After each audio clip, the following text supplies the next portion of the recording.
Ukrainian President Volodymyr Zelenskyy, speaking for the first time after the Ukrainian military offensive into Russia's Kursk region broke out, marking a significant escalation in the battlefield. Addressing the nation, Zelensky made it clear that Ukraine intends to make Russia fully aware of the consequences of its special military offensive. Zelensky, in a message on Telegram, said that Russia should feel what it has done, as the latter brought war on Ukraine. I am grateful to each warrior, each soldier and commander who ensures the defense of our Ukrainian positions and the fulfillment of our defensive tasks. Ukrainians know how to achieve their goals, and achieving the goals at war was not our choice. Russia brought the war to our land, and it should feel what it has done. We strive to achieve our goals as soon as possible in peacetime, under just peace conditions. And it will happen.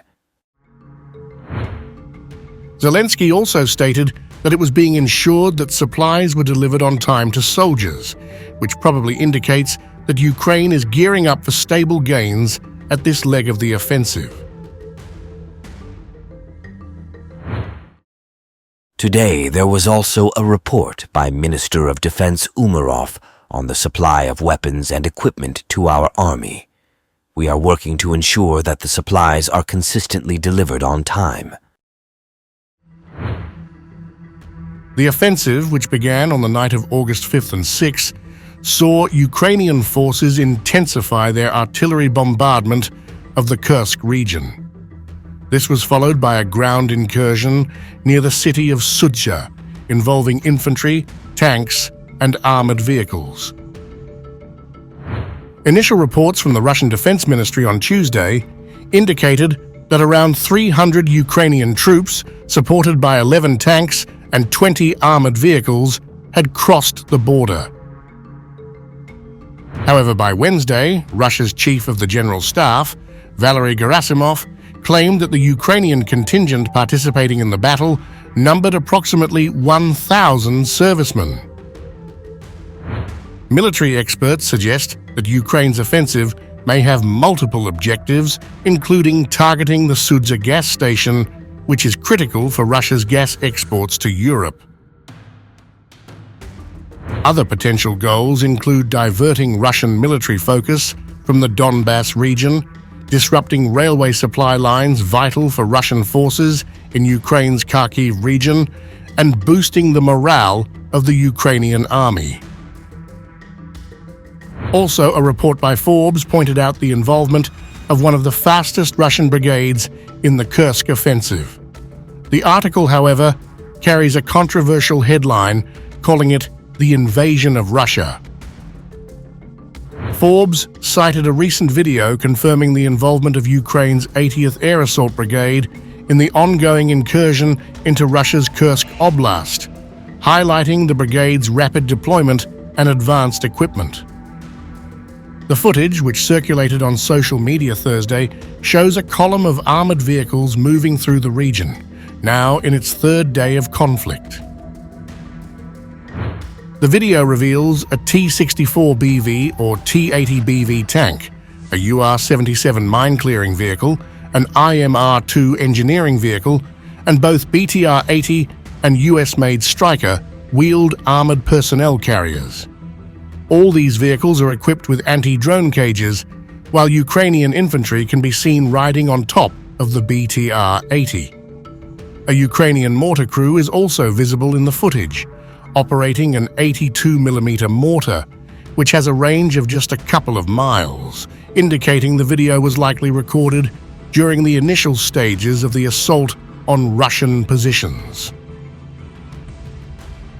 Forbes said that this specific combination of ex-Soviet and ex-American vehicles points directly to the 80th Air Assault Brigade, which is known for using this mix of equipment.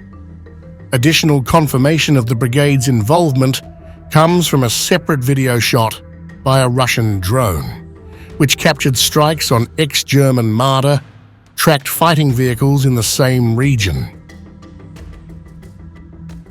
Amid the ongoing clashes, Russian authorities have expressed growing concerns over the security of the Kursk nuclear power plant located near the conflict zone. In response, the Russian Guard Corps has reportedly enhanced security measures around the facility. The Kursk regional government reported that the Ukrainian attack resulted in the deaths of 5 civilians, including a paramedic, an ambulance driver, and a 24-year-old pregnant woman. Additionally, 66 others were injured, including 6 children. The authorities have called for a large-scale evacuation from the areas affected by the fighting. Reacting to Ukraine's actions, Russian President Vladimir Putin condemned the offensive, describing it as a major provocation. We will have to start with the events in the Kursk region. As you know, the Kyiv regime has undertaken another large-scale provocation and launched indiscriminate shelling of civilian buildings, residential houses, ambulances with different types of weapons, including missiles. Putin also called a meeting with the regional chief of Kursk to discuss the situation. The current situation requires a certain amount of courage and composure in solving these complex, difficult, extraordinary tasks that now face all branches and all levels of government, including the governor and your team. The suddenness of the meeting shows that Russia, which has maintained its calm during most of the offensive, looks surprised by the Kursk offensive. Putin also announced a grant of 10,000 rubles to Russians who have been affected due to the new war front.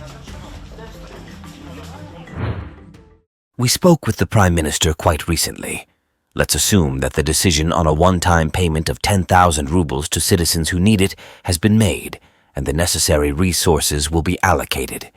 In addition, other damage will need to be assessed. Please, together with colleagues from various departments, including the Ministry of Emergency Situations, this work will need to be done.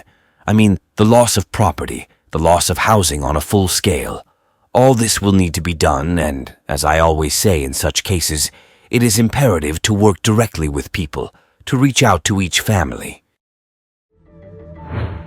This latest development underscores the intensifying conflict between Ukraine and Russia, as both nations brace for what may come next in this protracted and brutal war.